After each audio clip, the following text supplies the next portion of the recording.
Assalamualaikum warahmatullahi wabarakatuh. Selamat datang di PADKes Jenggirat. Yeay. Oke, jadi apa sih sebenarnya PADKes Jenggirat itu? Kasih bocorannya dulu deh. Jadi PADKes Jenggirat itu adalah inovasi terbaru dari Bapenda Jatim, khususnya di UPT Pengelolaan Pendapatan Daerah Banyuwangi. Nah, di PADKes ini ceritanya tuh kita sebagai sarana sosialisasi ke masyarakat dan juga sebagai sumber pendapatan asli daerah. Nah, di episode yang pertama, kali ini kita mau launching PADKes Jenggirat dan tentunya sekalian ngobrol-ngobrol bareng dengan narasumber kita yang keren banget, yaitu Bu Endang Budihati. Oke, selamat datang Bu Endang. Oke, terima kasih Irta. Selamat pagi. Salam sehat selalu. Alhamdulillah. Sehat ya Bu ya berarti Bu Endang? Alhamdulillah sehat. Nah, bagi yang belum tahu, Bu Endang ini adalah Kepala UPT Pengelolaan Pendapatan Daerah Banyuwangi. Nah, beliau ini sudah sangat senior, teman-teman. Jadi pengalamannya di Bapenda Jatim itu sangat banyak karena beliau juga meniti karir dari awal itu di Bapenda Jatim ya Bu ya.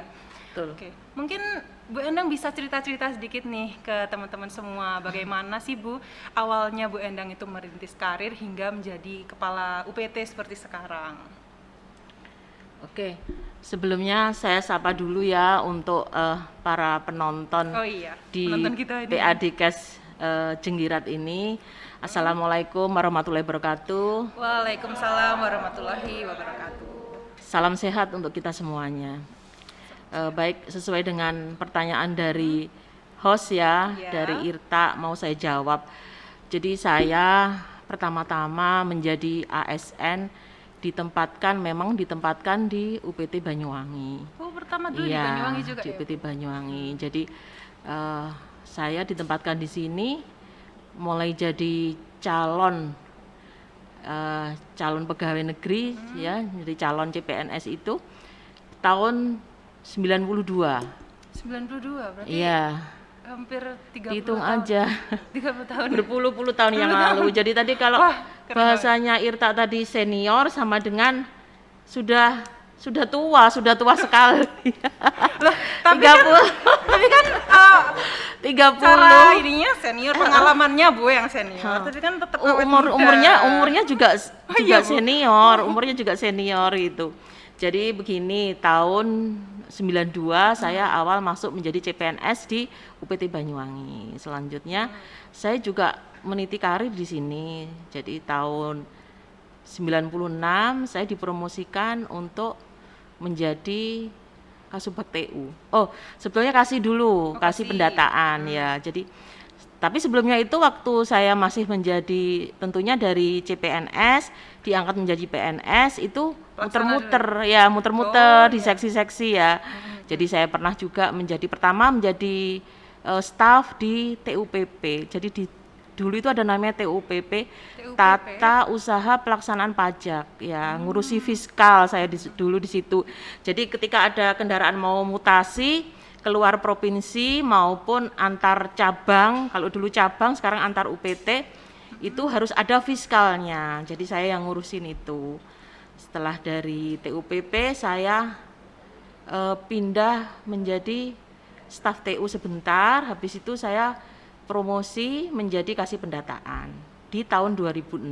Oh, 2006. Ya, 2006. Habis itu di situ saya juga merangkap menjadi kasih penagihan.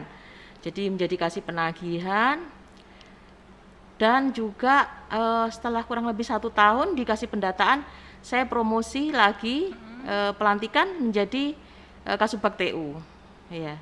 Jadi Kasubag TU setelah itu tahun 2008 saya pindah lagi menjadi Atpel itu kalau sekarang PDPP ya, dulu Atpel ya di Samsat. Jadi administrator pelayanan di tahun 2008.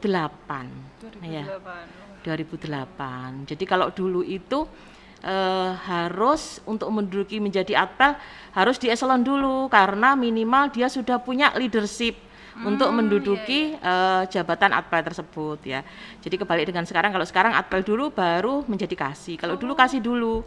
Berarti Ya. sekarang Atpel dulu baru Kasih ya Bu ya urutannya itu. Iya sekarang, kalau dulu harus ke eselon Kasih dulu ya, baru jadi Atpel. Nah setelah itu saya tahun 2011 promosi menjadi Kepala UPT di Bondowoso. Wah, dulu di Bondowoso. Bu. Bondowoso pernah juga tugas di sana.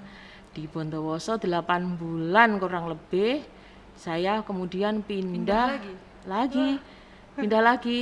Ya, 8 bulan saya pindah menjadi Kepala UPT di Probolinggo sekaligus koordinator. Dulu Probolinggo itu koordinator. Koordinatornya di mana aja Bu itu? Koordinator Probolinggo itu kalau dulu itu meliputi Pasuruan, Situbondo, Lumajang. Ya, seperti itu. Nggak termasuk Banyuwangi, Bu? Enggak termasuk. Jadi tentunya Probolinggo sendiri, Pasuruan, terus Lumajang, Situbondo. Oh, Situbondo ya, seperti itu. Nah, terus di sana saya kurang lebih 9 bulan juga di Probolinggo. Kemudian tahun 2012 menjadi Kepala UPT di Jember. Ya. Sekaligus koordinator di Jember. Koordinator di Jember itu meliputi wilayahnya Jember, Banyuwangi, Situbondo, Bondowoso sama dengan Lumajang juga. Ada perpindahan wilayah koordinator ya. Lanjut, saya di Jember cukup lama, 5 tahun saya di Jember, 5 tahun di Jember. Ya, kemudian pindahlah saya tahun 2017 menjadi Kepala UPT di Banyuwangi. Oh, dulu sebelumnya di Banyuwangi juga berarti ya Bu ya? Staf Kasih Atpel di Banyuwangi. Terus kembali ke Banyuwangi. Menjadi Kepala UPT, pernah tugas di sini selama 9 bulan, hanya 9 bulan. Oh, terus pindah Di lagi sini, Bu? pindah lagi, ya. Tahun 2017, kalau nggak salah bulan September saya pindah menjadi Kepala UPT Malang Kota, sekaligus koordinator Malang. Oh, Malang Kota? Iya. Jadi wilayahnya se-Malang Raya plus Pasuruan wilayahnya. Saya Probolinggo Malang, Bu. juga. Oh, Malang ya. Iya. Saya dulu sekolah di Malang juga. Oh iya Bu? SMP, SMA di Malang. Saya SMP 6, SMA-nya SMA 1 Tugu. Wah, SMA-nya tetanggaan sama SMA saya tuh. Itu saya Kita SMA 3. berapa? SMA 3. Oh ya. ya. Kita satu ini ya, satu tetanggaan. Iya, Saya Mitreka satu Satata, kalau nggak salah Irta Bawikarsu ya. Iya, betul. Jadi kita itu punya satu aula yang sama ya, Iya. Irta ya. Aulanya digabung 3 sekolahan. ya. Luar biasa. Dan aulanya itu katanya sih cukup angker juga. Iya. Sempat masuk TV. Sempat masuk TV ya. Ada acara ini kayak dunia lain Jadi gitu. kita tetanggaan ya, sama-sama SMA Tugu, SMA Komplek. Iya, betul Bu. Lanjut, Oh iya, saya teruskan ya ceritanya. monggo. Ya. Saya di sini 9 bulan kembali lagi ke Malang. Di Malang juga seperti itu, hanya hitungan bulan. Wah. Iya. Kemudian saya di tahun 2018 pindah menjadi koordinator Surabaya, ya. Di UPT Di UPT Surabaya Timur. Surabaya Timur. Surabaya Timur ya. Di sana cukup lama, 4 tahun setengah. Akhirnya di tahun 2022 ya. Saya kembali lagi di sini. Jadi saya di sini ini perasaan saya dengan teman-teman saya masuk ke sini ini ketika kemarin saya pisah kenal dengan kepala UPT yang lama, serasa saya kembali ke rumah sendiri dan merasa saya bukan sebagai kepala UPT, tetap menjadi seperti seorang staf di sini ya. Jadi ketika kembali saya seperti mindsetnya tuh, oh saya masih menjadi seorang staf seperti dulu di UPT Banyuwangi. Masih kerasa kayak rumah gitu mungkin. Kayak ya, rumah Bu sendiri. Endang. Jadi saya kira setiap pojok-pojok di sini ini masih mengenal saya semua yang ada di sini seperti itu. Iya, Tapi betul, dulu kantor saya itu bukan di sini, Irta, pertama bukan kali. di sini Ya. UPT-nya, Bu. Kantor UPT ini adalah kantor UPT baru. Kita masuk di sini tahun berapa ya? Tahun 2003 2004. Tapi awalnya kita itu di rumah dinas itu, dulu kantor UPT lama kita itu di rumah dinas. Rumah dinas yang di Rumah dinas di Tukang Jalan Kayu. Adi Sucipto. Iya, Sucipto. Ya, seperti itu. Dulu situ. Jadi pindah ke sini ya Bu ya. Akhirnya kantor pindah sini karena kan di sana dirasa sudah tidak layak juga ya untuk kantor dengan sejumlah pegawai yang ada. Akhirnya pindah di Jalan Letjen S. Parman ini seperti itu. Dari ceritanya Bu Endang kan berarti Bu Endang itu udah kayak keliling kemana-mana gitu ya, Keliling Bu, dunia. pindah tugas gitu loh. Dan itu dalam waktu ya ada yang singkat, ada yang lama Ada yang juga lama. ya Bu. Gitu tuh perasaannya Bu Endang pas harus pindah tugas tuh gimana? Kan secara ya sebagai seorang ASN kan salah satu kewajiban kita itu adalah siap untuk ditempatkan di mana saja. Itu betul. gimana Bu perasaannya Bu Endang saat harus pindah? Apakah ya bisa langsung menerima atau perlu adaptasi seperti itu Bu? Ya. Begini, sebagai seorang ASN di situ kan terkait dengan sumpah ya. Jadi di situ ada item juga sanggup dan bersedia ditempatkan di mana saja. Nah, itulah yang harus mau tidak mau, suka tidak suka harus kita jalani. Tetapi secara pribadi mungkin kalau ditanya terkait dengan keluarga dan lain sebagainya, saya sebagai seorang ibu waktu itu meninggalkan anak-anak yang relatif masih kecil-kecil di tahun itu, ya sebetulnya ada rasa berat, tetapi bagaimanapun juga kita sudah ada sumpah sebagai seorang ASN, ya tetap harus dijalani dengan berbagai pertimbangan. Akhirnya dengan saya pindah dari kota ke kota itu, prinsip saya adalah dengan positive thinking bahwa saya menambah pengalaman kerja, bisa bertambah saudara, seperti itu. Iya, berarti ya Bu Endang ini mengerti kewajibannya sebagai ASN, juga tetap menjaga semangatnya ya Bu ya. Semangatnya jenggirat ya Bu ya. Semangat jenggirat. Seperti nama PADKes ini. Jenggirat. Gitu. Nah, selain itu apa sih Bu? Kayak tantangannya selama menjadi ASN itu menurut Bu Endang ini selama ini apa? Mungkin bisa diceritakan. Apakah yang pindah-pindah tugas itu termasuk dalam tantangannya Ibu selama menjabat? Atau mungkin ada hal-hal lain Bu? Mungkin bisa diceritakan. Jadi begini, kalau saya selaku ASN ya, tantangan sebagai seorang ASN mungkin ya itu tadi terkait dengan beberapa kebijakan terkini yang dari pemerintah ataupun kebijakan yang sudah menjadi kewajiban sebagai seorang ASN. Contohnya seperti tadi ketika saya harus pindah kemana-mana, itu bukan merupakan suatu hal yang menyusahkan saya kira, karena saya sebagai seorang ASN harus sanggup bisa ditempatkan di mana saja dan harus siap ditempatkan di mana saja.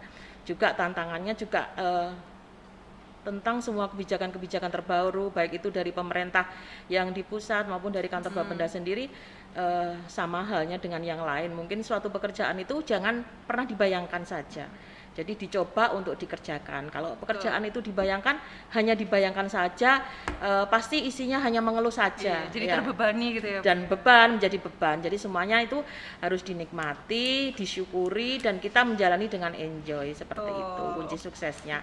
Tetapi kalau tantangannya saya sebagai seorang kepala UPT adalah bagaimana bisa memotivasi dari internal sendiri, sebetulnya seperti itu. Jadi dari internal sendiri, bagaimana seorang kepala UPT itu harus memberikan motivasi, memberikan semangat kepada seluruh staf yang ada. Mungkin itu. Apalagi kan kalau jadi kepala itu pasti menghadapi orang-orang dengan berbagai macam karakter ya Bu ya. Jadi harus bisa menyikapinya dengan baik. Ya. Lalu apa yang membuat Bu Endang itu bertahan sampai sejauh ini? Kan benar-benar dari awal banget sampai udah jadi kepala UPT. Apa sih Bu yang membuat Bu Endang itu bisa bertahan gitu dan tetap maju terus gitu? Semangatnya itu masih membara gitu loh Bu. Meskipun sudah mau pensiun ya. Jadi begini, intinya tadi itu yang membuat kita tetap semangat. Jadi pekerjaan itu kita syukuri, kita nikmati, enjoy, yaitu kunci suksesnya seperti itu. Jadi jangan pernah mengeluh. Jadi kalau ada sesuatu yang saya sendiri tidak bisa atau di dalam pikiran saya itu susah untuk mengerjakannya, pasti saya sharing dengan yang lain. Di sini kan ada juga kasih, ada beberapa kasih, ada PDPP, ada rekan-rekan semua staf. Jadi kalau kita itu punya teamwork yang solid, insya Allah semua pekerjaan bisa dilalui dengan sukses. Mungkin itu. Wah, itu keren banget sih. Emang Bu Endang ini pengalamannya luar biasa loh Bu, kayak bisa menginspirasi saya dan juga teman-teman semuanya loh. Tepuk tangan dulu dong buat Bu Endang. Nah, kalau ngomongin tentang UPT ini ya Bu, UPT Pengelolaan Pendapatan Daerah Banyuwangi, itu menurut Bu Endang kan dulu pernah 3 kali ya Bu berarti ya di sini ya, di UPT Banyuwangi. Itu lingkungan kerjanya bagaimana sih Bu yang membuat Bu Endang senang gitu? Lingkungannya sangat nyaman sekali ya. Jadi dulu saya masuk di sini ini dengan berbagai macam pegawai yang berasal dari wilayah-wilayah. Jadi tidak dari Banyuwangi saja. Memang Oh, iya, iya. ya memang sebagian besar sih dari Banyuwangi saja ya. Tetapi waktu itu ada yang teman yang baru datang, ada yang datang dari Surabaya, dari Jember, ataupun dari wilayah-wilayah yang lain. Dan tentunya sampai dengan sekarang juga kita tambah teman lagi, malahan dari Sumatera ada ya. Oh iya. Sekarang ya seperti itu, malah ada yang dari Sumatera. Saya, Tepuk tangan buat Maria. Keren Ya, nih. seperti itu. Jauh-jauh loh ya. Ada yang jauh-jauh. Jadi itu bisa menambah semangat saya untuk Iya. bekerja. Jadi begini, kalau dalam prinsip saya punya teman sebesar 50. Saya berkenalan dengan orang. Dia pasti temannya tidak hanya satu. Iya. Pasti bisa punya teman 20, 30. Nah, nanti artinya kan teman saya bertambah banyak, saudara Iya, saya betul. bertambah banyak juga. Ya seperti itu. Jadi Membangun itulah, relasi ya, ya, Bu, membangun ya. relationship Iya, ya. relationship. Ya, relationship, membangun networking ya Iya. seperti itu. Siapa tahu nanti saya kenal dengan Maria Mar. Di Sumatera sana ini sebetulnya yang lagi booming itu produk apa. Nah, di Banyuwangi pas butuh ini, nanti kan kita bisa. Nah, itu networking kan juga bisa mendatangkan Iya, rezeki betul ya sekali, seperti Bu. itu. Jadi tambah saudara tentunya bisa tambah rezeki ya seperti itu. Lalu, Benang pernah nggak sih Bu ngerasa di sini tuh ada hal-hal unik gitu, misalnya budayanya atau apa gitu Bu di UPT Pengelolaan Pendapatan Daerah Banyuwangi ini? Banyak hal sih Mbak Irta yang saya rasa sangat unik ya. Jadi tentunya Banyuwangi ini dengan mempunyai wilayah perbatasan dengan Bali. Iya. Jadi juga kita punya wilayah juga perbatasan dengan Jember. Ya, saya khusus ngomong dengan dalam skup pembayaran pajak kendaraan bermotor. Jadi jangan sampai hal-hal yang uniknya, banyak sekali wajib pajak Banyuwangi ini yang lebih suka membayar pajaknya di Bali. Jadi bukan membayar, dia itu mempunyai kendaraan bermotor dengan plat nomor DK ya. Jadi itulah kita yang banyak sekali pada masa saat-saat pemutihan seperti ini, kita sering bertemu dengan wajib pajak, kita memberikan motivasi. Apa sih yang membuat wajib pajak ini Lari ke sana. lari ke sana ya seperti itu. Apakah di sana pembayaran lebih murah? Tapi tentunya juga tidak. Apakah di sana pelayanannya juga lebih baik? Apa yang menjadikan faktor wajib pajak ini lebih suka bayar pajaknya di provinsi lain? Iya. Nah, seperti Banyuwangi ini kan akhirnya hanya dapat asapnya saja, ya seperti itu. Iya sih. Untuk pajaknya dibayarkan, PAD-nya masuk ke provinsi provinsi lain, lain. sedangkan kita hanya dapat asapnya saja. Demikian juga untuk wajib pajak yang di wilayah perbatasan dengan Jember, ya. Karena kita ini ada link dengan Samsat lain, jangan sampai wajib pajak Banyuwangi ini sukanya lebih bayar lewat di Jember, wilayah Jember, pelayanan di Jember. Juga maksudnya juga PAD-nya pada prinsipnya sih memang satu, masuk ke PAD Jawa Timur. Tapi yang membuat kita kadang bertanya-tanya kenapa kok lebih senang Apa bayar di sana? faktor yang Apa membuat faktor mereka ya lari ke tempat di lain gitu sana ya, ya seperti itu. Jadi kita terus-menerus memperbaiki pelayanan supaya wajib pajak untuk wilayah Banyuwangi ini lebih nyaman membayar pajak di wilayah Banyuwangi seperti itu. Kalau Gitu. untuk kendaraan bermotor itu kalau di Banyuwangi itu emang jumlahnya sekitar berapa sih Bu? Kan secara luas banget ya Iya, wilayahnya itu. Jadi untuk objek kendaraan bermotor itu roda 2 dan roda 4 itu sekitar 710.000 lebih objek ya. 710.000. Ya. Di mana untuk wilayah Banyuwangi kota itu mempunyai objek 351.000 objek. Hampir 50%-nya di Banyuwangi Iya, kota di Banyuwangi kota. Dan selebihnya untuk 369 lebih banyak Benculuk, Mbak. Oh, 369 lebih itu adalah objek wilayah Samsat Benculuk seperti itu. Oh, iya iya iya.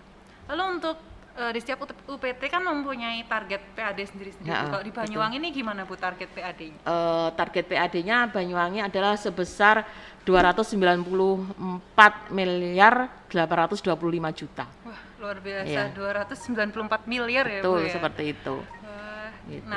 Nah, terus kan Banyuwangi ini tadi Bu Endang bilang ada dua samsat ya Bu ya, Betul. Samsat Banyuwangi Kota dan Benculuk itu sebenarnya kenapa dipisah menjadi dua samsat Bu? Kenapa nggak kayak dijadikan satu tempat pelayanan Iya. terpadu seperti itu?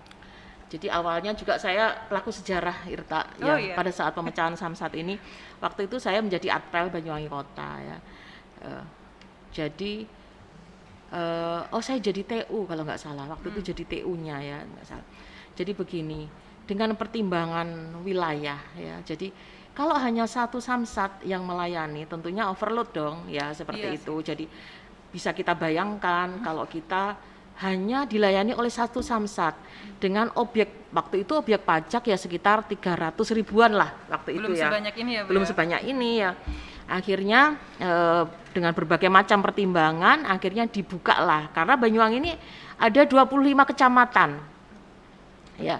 Jadi kita akhirnya buka samsat lagi, kita namai Samsat Bengculu itu. Nah dulu waktu itu Bengculu hanya menangani pembayaran tahunan saja pengesahan. Akhirnya dengan berkembangnya waktu, perkembangan pelayanan, Samsat Bengculu bisa melayani untuk pembayaran pajak 5 tahun, kendaraan baru dan kendaraan mutasi. Akhirnya sama sekarang, statusnya sama. Kalau dulu Bengculu itu statusnya hanya sebagai samsat pembantu saja. Kayak mungkin payment point gitu bukan Bu? Apa beda? Semacam itu. Tapi kalau dulu bukan dinamakan payment point, tapi dinamakan samsat pembantu. Samsat pembantu. Samsat Kalau pembantu. sekarang jadi samsat induk berarti. Sama sekarang samsat induknya itu 2 sekarang. samsat Ya, induknya samsat 2. induknya 2. Baik. Terus mungkin bisa ceritain Bu ke teman-teman semua ini, layanan unggulan di Samsat Banyuwangi Kota dan Samsat Bengculu itu apa aja Bu? Mungkin kan banyak yang belum tahu. Iya. Untuk Banyuwangi Kota itu kita ada drive-thru-nya Iya, ya. drive-thru. Terus ada layanan samling, samsat keliling. Ada juga layanan payment point ya. Payment point itu di tengah kota Irta ya, di dekat Masjid Baitur Rahman itu. Terus ada lagi kita melayani wajib pajak di mall pelayanan publik. Jadi kita menjadi satu dengan beberapa pelayanan yang ada di Kabupaten Banyuwangi ini. Tepuk tangan dulu dong. Keren banget layanan unggulannya nih. Ya, itu punya Banyuwangi Kota itu. Kalau di Bengculu juga sama Bu ada samling Bengculu itu ada drive-thru yang dinamai kedai drive-thru ya. Ada juga payment point di Genteng. Ada juga payment point di Pesanggaran. Payment point di Glamour. Kalau payment point ini kita bekerja sama dengan Bank Jatim. Jadi menempati gedungnya, tempatnya Bank Jatim ya. Jadi satu dengan pelayanan Bank Jatim. Ada juga pelayanan berupa samsat keliling. Jadi sama. keliling juga. Ya. Wah, jadi itu teman-teman semua, kan layanan unggulan Samsat itu udah banyak banget, udah gampang banget mau bayar pajak kendaraan bermotor itu udah nggak perlu ribet lagi, apalagi sekarang udah ada e-channel ya Bu ya, kalau nggak salah. Ya ada e-channel itu kita bisa membayar dengan mudah di mana saja, jadi nggak perlu nunggu lama-lama lah sampai telat juga membayar pajaknya kan. Ya, kita harus berkontribusi terhadap penerimaan asli daerah Jawa Timur. Nah, oke. Saya ingin tahu lebih dalam lagi sih Bu. Menurut Benang itu sistem kerja atau proses bisnis dalam Bapenda Jatim ini pada saat Bu Endang pertama kali masuk dan juga sekarang itu apakah berbeda Bu? Tentunya beda banget ya. Kan seiring perkembangan zaman pasti ada kan berbeda. Seiring dengan perkembangan zaman. Jadi kalau dulu istilahnya itu ngetel ya. Ngetel itu ngitung pakai mesin yang geratak-geratak itu ada mesin yang Sweden itu ya, mesinnya besar, itu seret gitu. Manual ya, pakai manual, masih pakai manual. Akhirnya dengan perkembangan waktu ada mesin hitung yang otomatis itu ya, seperti itu. Nah, waktu itu masih setengah-setengah, belum ada sistem aplikasi yang LAN ya. Jadi tersambung antara satu dengan yang lainnya LAN ya, belum seperti itu. Jadi beda banget dengan sekarang ya. Kalau sekarang kan sudah pakai sistem LAN, jadi sudah terintegrasi dengan masing-masing pokja seperti itu. Dan wajib pajak sekarang juga sudah nggak pakai ribet, bisa bayar pakai pakai EDC, sudah pakai EDC bisa, lewat HP juga bisa, bayar online bisa ya, seperti itu. Semuanya sudah digitalisasi semua, apalagi sekarang kita di Samsat sudah ada namanya Samsat digital ya. Jadi semuanya dulu yang serba manual, sekarang kalau dulu hanya mengisi formulir diisi pakai tulisan tangan, sekarang sudah kita pakai komputer semua, sudah digital semua seperti itu. Ingin info apa aja kita juga punya salurannya sendiri. Kita namai Simaswangi, saluran informasi Samsat Banyuwangi. Wah, Jadi keren. sekaligus Tepuk tangan dulu, tepuk tangan ya, dulu. sekaligus saya promosikan juga. Jadi Ya, monggo, Bu. jika Bapak Ibu wajib pajak di wilayah Banyuwangi ataupun siapapun yang mendengar PADKes ini, ketika ingin mendapatkan info apapun, itu kita punya saluran. Kita sudah punya saluran yang kita namai Simaswangi, saluran informasi Samsat Banyuwangi. Nah, bagaimana caranya? Di Samsat itu ada barcode ya, bisa scan ya, pakai QR code, scan barcode seperti itu. Anda mau informasi apa saja, baik itu mulai jam pelayanan Samsat di mana saja, sampai dengan tata cara pembayaran melalui e-channel dan lain sebagainya, lengkap semua ada di situ. Keren banget. Jadi gitu. kalau ke Samsat, kalau mau cari info apapun bisa langsung scan aja ya Bu QR code-nya. Langsung ada nanti muncul link tentang apa aja yang mau diketahui bisa muncul di sana. Oke. Lalu ini Bu, kan membahas tentang perkembangan zaman. Tentunya kan kita tuh sebagai sebagai birokrasi harus terus berinovasi ya Bu ya, berinovasi biar nggak itu aja gitu. Betul. Nah, salah satunya kan inovasi dari Bapenda Jatim itu adalah PADKes ini. Menurut Bu Ena gimana Bu? Inovasi PADKes ini inovasi yang bagaimana Bu? Saya kira sangat bagus sekali ya. Jadi PADKes ini mungkin berawal dari podcast ya. Jadi kalau generasi Z milenial itu sudah paham sekali dengan namanya podcast ya. Jadi podcast sendiri itu mungkin berawal dari rekaman audio ya, yang bisa didengar oleh kalangan manapun, kapanpun ya, melalui media internet ya. Jadi di situ bisa ada komunikasi yang sangat menguntungkan kedua belah pihak ya. Untuk forum diskusi juga seperti itu. Jadi berawal dari itu kami akhirnya mempunyai sebuah inovasi yang kita namakan PADKes karena terkait dengan PAD. Ya, PADKes ya. Jadi PADKes ini sebetulnya sebagai sarana atau wadah untuk kita mensosialisasikan semua kebijakan tentang Bapenda ya dengan cara era kekinian ya, seperti itu ya. Jadi cara yang lebih masuk diterima, masyarakat ya. Diterima di semua kalangan ya, mungkin seperti itu ya.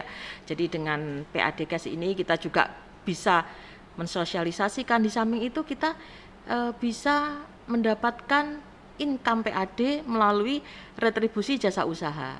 Ya, gimana RJU. Tuh Bu, kalau boleh tahu, siapa tahu teman-teman tertarik mau mempromosikan. Jadi mungkin usahanya. Ini Pak Kukuh ya, yang punya usaha ya, dia bisa naruh di sini ada banner. Nanti ditampilkan di sini gitu ya Bu. Iya, ada banner, mungkin ada banner. Kalau ini mungkin bisa dilihat banner kita tentang zona integritas. Nah, ini bisa diganti-ganti terhadap siapa saja untuk wajib retribusi yang mau berkontribusi terhadap PAD Pemprov Jawa Timur. Bisa naruh, Pak Kuku bisa naruh brosur di sini, kedaiku. Nah, urusan tarif nanti bisa berhubungan dengan Bu Ayu, kasih pendataan berapa tarifnya itu sudah ada. Seperti itu.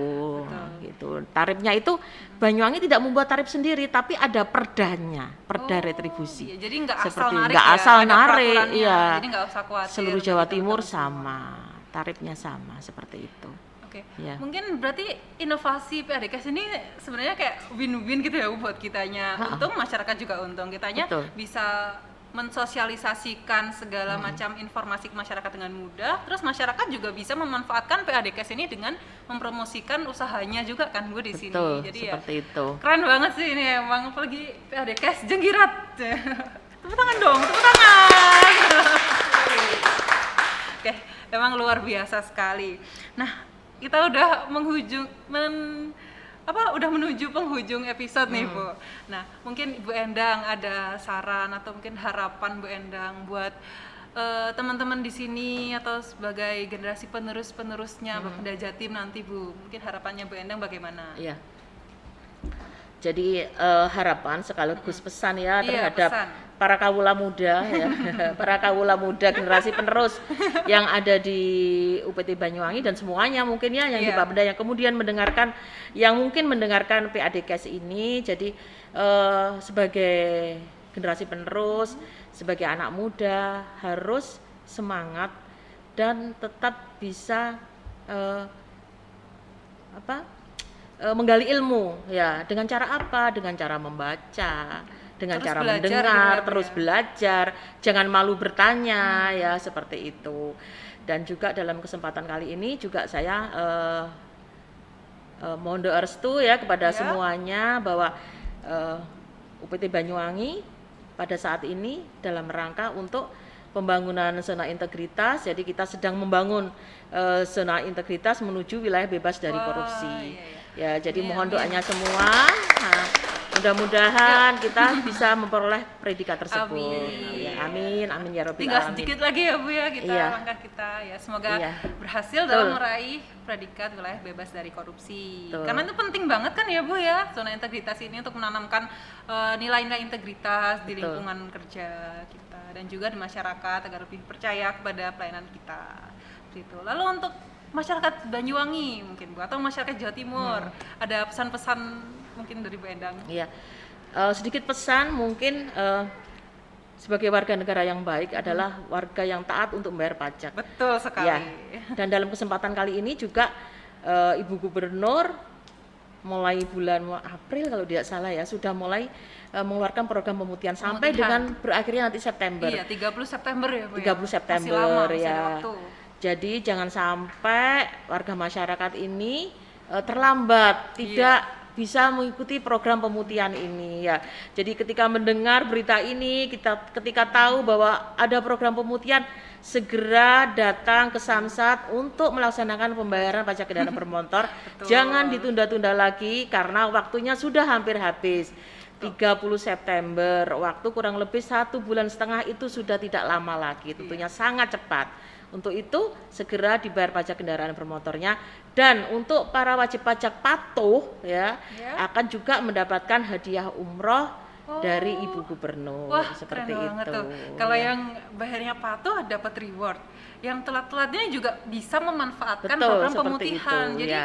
ya nunggu apa lagi buat bayar Iya. pajak, kan kita sama-sama untung nih di sini ya, Bu. Intinya itu satset Iya, sat-sat bayar buat pajak ya, seperti itu. Tepuk tangan dulu Tepuk dong. tangan dulu. Wah, terima kasih ya Bu Ya, Endang atas sama-sama, waktu Irta. yang diberikan. Kita udah ngobrol banyak banget ya tadi. Semoga bermanfaat bagi kita semua.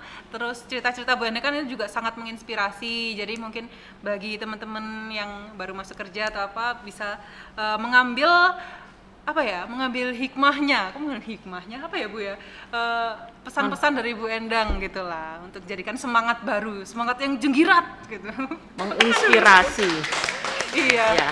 Baik, terima kasih ya Bu Endang. Mungkin- Sama-sama, Irta. ya, mungkin kita bisa ketemu di episode-episode selanjutnya. Nantikan saja di PADKes Jenggirat. Wassalamualaikum warahmatullahi wabarakatuh. Assalamualaikum warahmatullahi wabarakatuh.